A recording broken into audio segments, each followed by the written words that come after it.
A world without men versus a world without women.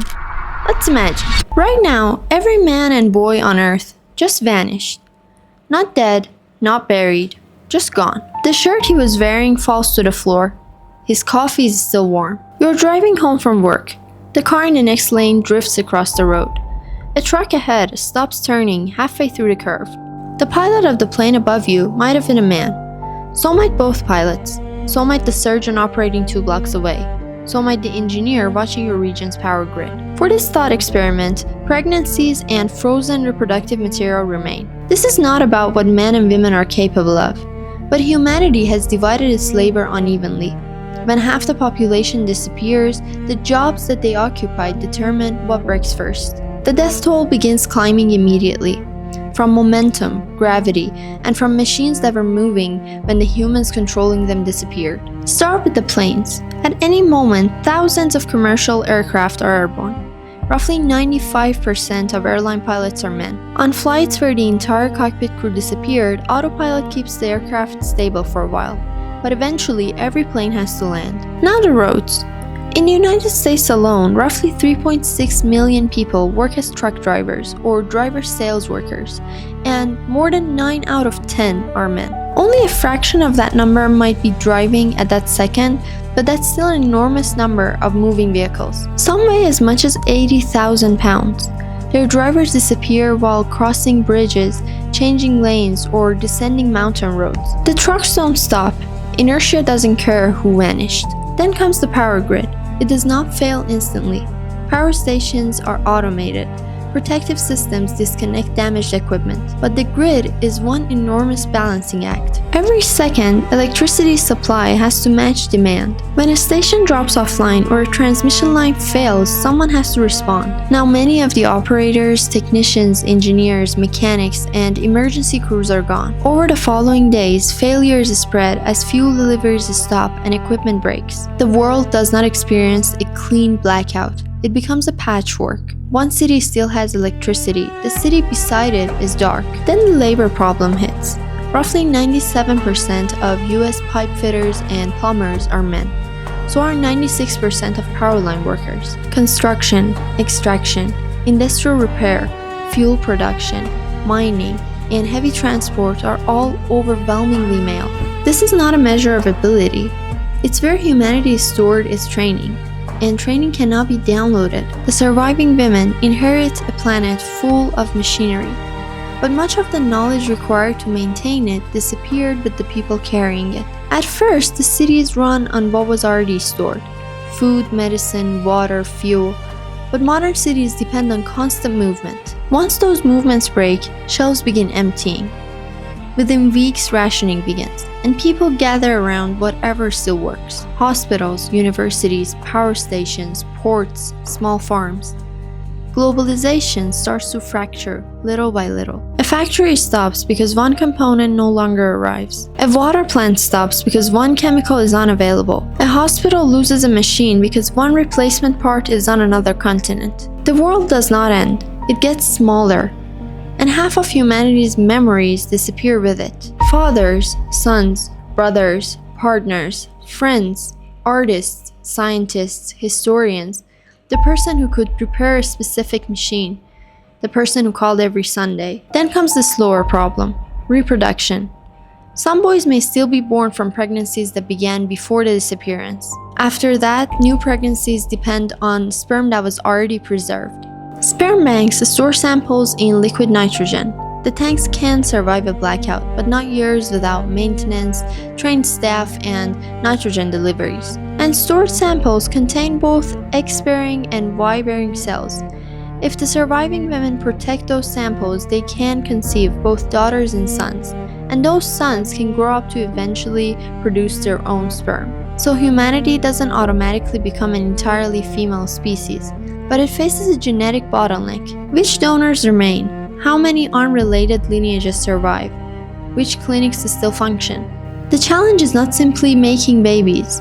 It is preserving enough genetic diversity to rebuild. Suppose the banks are lost. Can humanity find another way? The New Mexico whiptail is a lizard species made entirely of females. It reproduces through parthenogenesis. its eggs begin developing without sperm. Similar reproduction exists in other reptiles, sharks, and some birds, but it does not occur naturally in humans. In 2004, researchers in Japan created a mouse using genetic material from 2 eggs and no sperm. Her name was Kaguya. She grew into an adult and later had offspring of her own.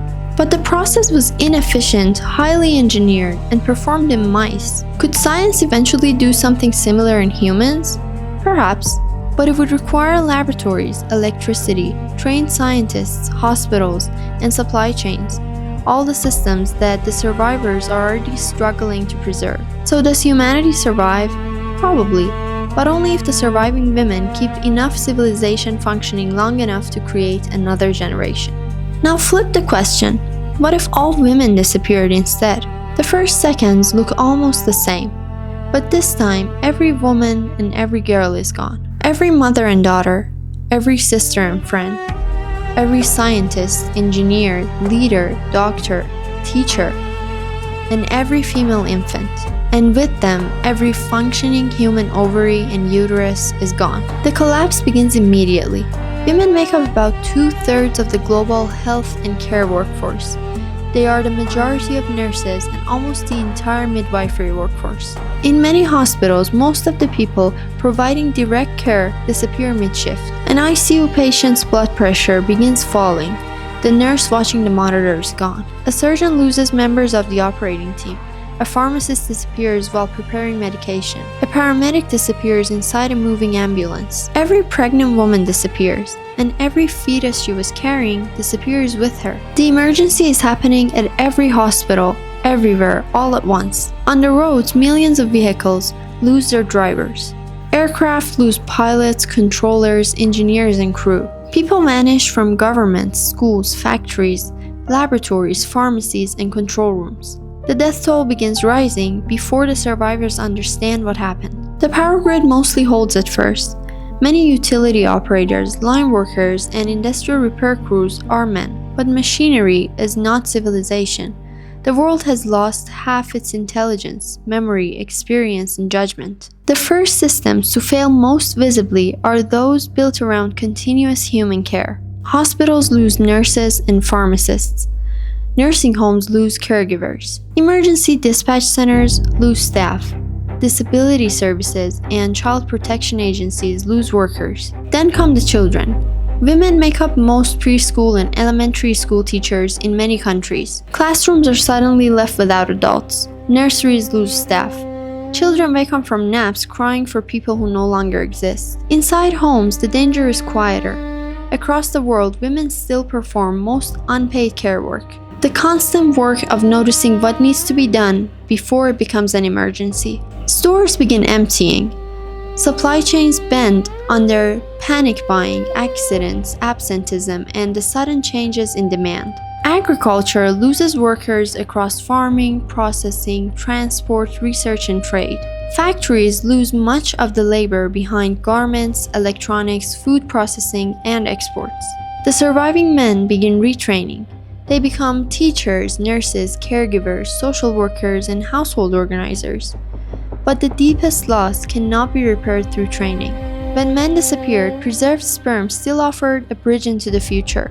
But when women disappear, that bridge stops halfway across. Frozen eggs remain, frozen embryos remain. Sperm exists in billions of living bodies, but there is nowhere for human pregnancy to happen. Human reproduction still depends on egg cells and gestation. And in this scenario, every functioning human system capable of providing them is gone. Could the surviving men clone themselves? Not with the current technology. Cloning requires an egg whose nucleus has been removed. Then the embryo still requires a uterus. Could scientists manufacture eggs? In 2023, researchers created functional eggs from cells originally taken from male mice. They produced living offspring from genetic material from 2 biological fathers. But the process was extremely inefficient, and female mice still carried the pregnancies. Human research has gone further, but no one has created a safe human egg entirely from male cells. And even if they did, the larger problem remains. Where does the embryo grow? The uterus is not an empty container. It builds a relationship with the placenta. It controls blood flow, oxygen, nutrients, waste, hormones, and immune activity. Artificial womb experiments have supported immature animals for weeks, but they have not replaced an entire pregnancy from implantation to birth. The survivors would have frozen embryos, incomplete technology, and one chance to solve humanity's hardest biological engineering problem with a biological deadline. Year 1. No babies are born. For the first time in human history, every death is permanent. Year 10. The youngest surviving children are 10 years old. There are no kindergartens, no maternity wards, and no new generation behind them. Year 30. The youngest humans are now entering middle age. Scientists can still train them, but there is no younger generation coming after them. Knowledge is passed forward once, then the chain ends. Year 50. Playgrounds rust. Schools become warehouses, farms, hospitals, or laboratories. Cities become too large for the people remaining inside them. Entire neighborhoods are abandoned. Year 80. The youngest humans are now elderly. By now the question has an answer. Either humanity created functional eggs and a complete replacement for pregnancy, or there will never be another human child. If the technology failed, the final decades would be hospice care for a species. There would be no one to learn our languages, no one to inherit our names, and no one to remember our stories as memories instead of archaeology. Roughly a century later, perhaps longer, the last human on Earth takes his final breath. No one replaces him. Homo sapiens end without producing a final generation. The Earth does not end with us. Power stations shut down. Vegetation spreads across roads. Forests reclaim suburbs. Satellites fall from orbit. The pyramids, the Great Wall, plastic, and radioactive waste remains. Our machines keep leaving evidence that something intelligent was here, but the intelligence itself is gone. And that is the difference between the two worlds. Not that one sex matters more. Both disappearances destroy families, institutions, cultures, and much of civilization, but they begin with different constraints. If all men disappeared, civilization could collapse, but preserved sperm and surviving pregnancies could still offer humanity a narrow path forward. If all women disappeared, some mechanical systems might hold longer. But with current technology, humanity would lose both egg cells and the biological system required to carry the next generation. The surviving men might preserve sperm, eggs, embryos, and every genome humanity had ever sequenced. But information is not gestation. An embryo cannot grow inside a database. In one world, humanity faces collapse, but retains a path forward. In the other, civilization may continue for decades, while the species itself enters its final countdown.